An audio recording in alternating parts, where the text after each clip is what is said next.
2 Korintus 12 ayat yang ke-7 sampai dengan ayat yang ke-10. Dalam nama Yesus kita baca bersama-sama. 1, 2, 3. Dan supaya aku jangan meninggikan diri karena pernyataan-pernyataan yang luar biasa itu, maka aku diberi satu duri dalam dagingku, yaitu seorang utusan iblis untuk menggocok aku, supaya aku jangan meninggikan diri. Tentang hal itu, aku sudah 3 kali berseru kepada Tuhan, supaya utusan iblis itu mundur daripadaku. Tetapi jawab Tuhan kepadaku, cukuplah kasih karunia-Ku bagimu, sebab justru dalam kelemahanlah kuasaku menjadi sempurna. Sebab itu, terlebih suka aku bermegah atas kelemahanku, supaya kuasa Kristus turun menaungi aku. Karena itu aku senang dan rela di dalam kelemahan, di dalam siksaan, di dalam kesukaran, di dalam penganiayaan dan kesesatan oleh karena Kristus. Sebab jika aku lemah, maka aku kuat. Saya akan berikan tema khotbah, duri dalam daging. Berbicara tentang duri, pasti kalau tertusuk duri itu sakit, Pak Martin ya. Pak Martin pernah gak tertusuk duri? Alkitab katakan begini, dan supaya aku jangan meninggikan diri karena pernyataan-pernyataan yang luar biasa itu, maka aku diberi suatu duri dalam dagingku, yaitu seorang utusan iblis untuk menggocok aku, supaya aku jangan meninggikan diri. Rasul Paulus ini adalah rasul yang dipakai Tuhan begitu luar biasa. Dia seorang tokoh agama Yahudi. Kalau mau bilang saudara masalah keagamaan, dia paling taat, tapi taat kepada hukum Taurat. Tapi Alkitab katakan dia itu sangat membenci orang-orang Kristen, dan ada begitu banyak orang Kristen yang dia bunuh. Ketika Tuhan mau pakai Paulus, kira-kira proses apakah yang Tuhan lakukan kepada Paulus supaya Paulus ini bisa dijadikan alat kerajaan Allah? Tuhan kasih dulu DP mata buta.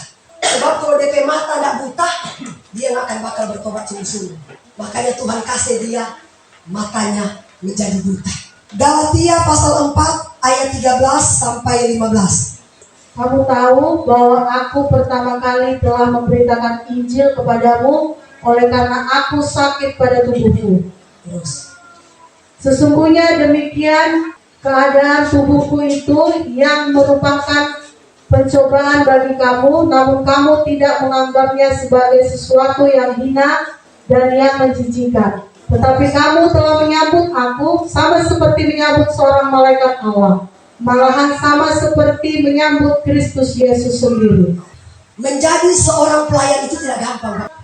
Rasul Paulus dia katakan begini, semenjak dia dipanggil, dipilih oleh Tuhan menjadi alat kerajaan Allah, dia diberikan duri dalam daging, diberikan penyakit.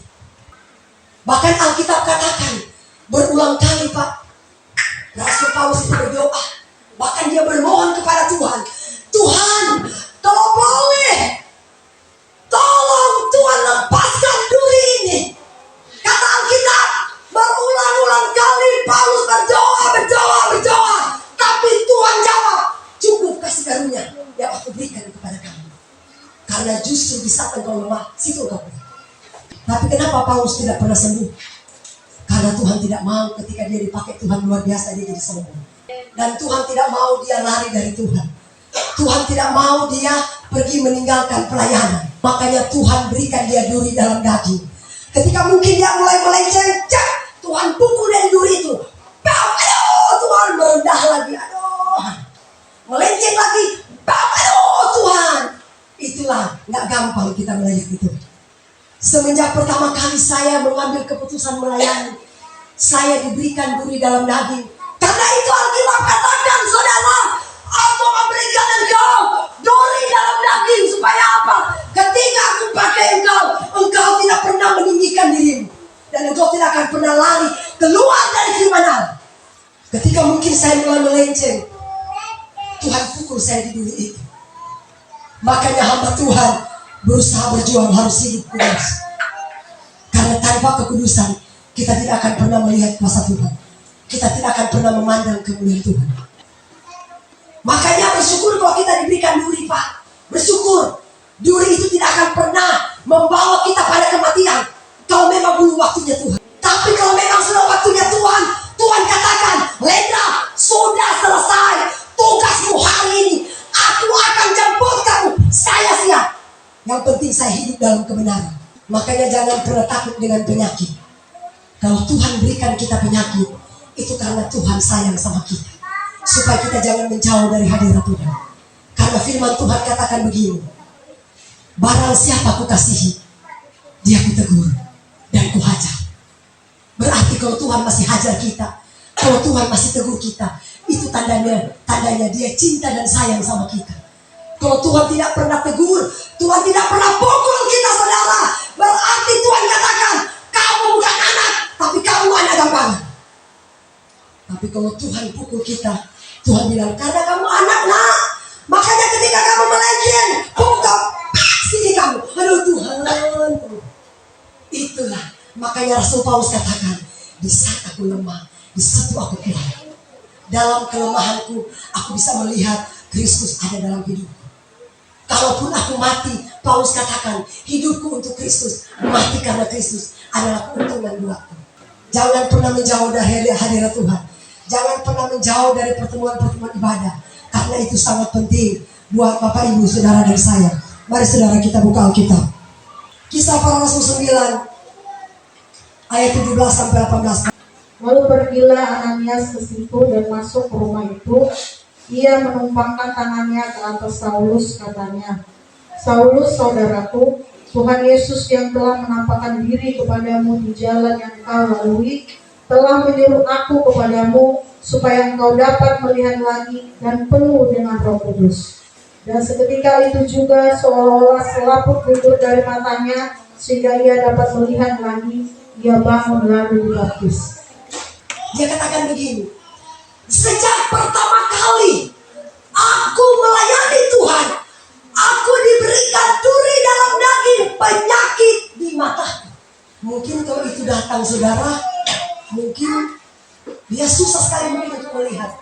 Meskipun dia sudah disembuhkan, tetapi duri itu tetap masih ada. Galatia 6 ayat 11. Lihatlah bagaimana besarnya huruf-huruf yang kutulis kepadamu dengan tanganku sendiri. Saudara lihat, kenapa dia katakan begini? Lihatlah bagaimana besarnya huruf-huruf yang kutulis kepadamu dengan tanganku sendiri. Kenapa Pak dia tulis ini huruf besar? Karena matanya itu terlalu terang. Makanya dia tulis itu huruf besar. Berarti dia ada kerusakan di bagian mata semenjak dulu dia dibutakan oleh Tuhan. Jadi kita harus bersyukur. Kalau kita melayani Tuhan, diberikan sakit penyakit dalam tubuh, tidak hilang, itu tandanya Tuhan sayang sama kita. Amin. Supaya apa? Supaya jangan kita jauh dari Tuhan. Supaya kita tetap mendekat kepada Tuhan. Supaya kita tetap duduk dalam hadirat Tuhan. Ada 3 hal penyakit itu bisa datang. Penyakit datang karena dosa, tinggal kita minta ampun sama Tuhan. Ada penyakit datang karena ujian itu seperti Ayub, ya Pak ya.